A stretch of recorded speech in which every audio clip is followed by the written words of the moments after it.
Chaul Huawei रस्त्यावर 10 फूट खोल खड्ड्यात दुचाकी कोसळल्याने तरुण गंभीर जखमी।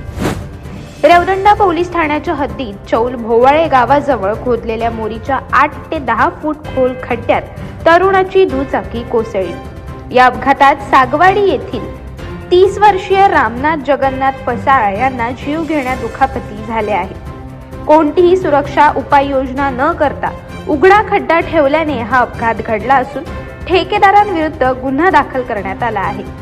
शासनाच्या दुर्लक्षित रस्ते सुधारणा प्रकल्पात असा निष्काळजीपणा चालू ठेवण्यात आल्यास नागरिकांच्या जीवावर बेतले तर काय करणार असा प्रश्न आता उपस्थित केला जात आहे।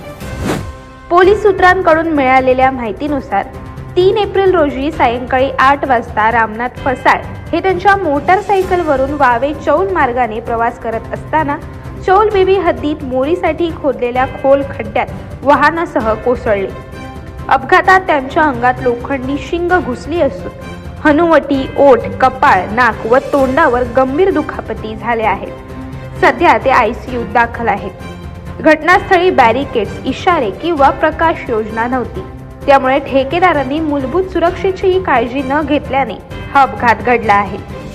फिर्यादी जयश्री जगन्नाथ पसाळ यांच्या तक्रारीवरून रेवदंडा पोलीस ठाण्यात RK मदानी अँड कंपनी व S Maheshwari and company Mumbai येथील ठेकेदारांविरुद्ध गुन्हा नोंदवण्यात आला आहे। पुढील तपास पोलीस करत आहेत। ठेकेदारांचा निष्काळजीपणा, पोलिसांवर अतिरिक्त भार, या मार्गावर सुरू असलेल्या कामाची संथ प्रगती आणि सुरक्षेचा पूर्ण अभाव यामुळे वाहतूक कोंडी व अपघात होत आहे। पोलिसांना दिवस रात्र धुळीत उन्हात उभे राहून वाहतूक सांभाळावी लागत असून त्यांच्यावर मानसिक व शारीरिक ताण वाढत आहे। दैनिक कृषीवलने यापूर्वीही खड्डे, अर्धवट कामे व सुरक्षा विरोधात आवाज उठवला होता।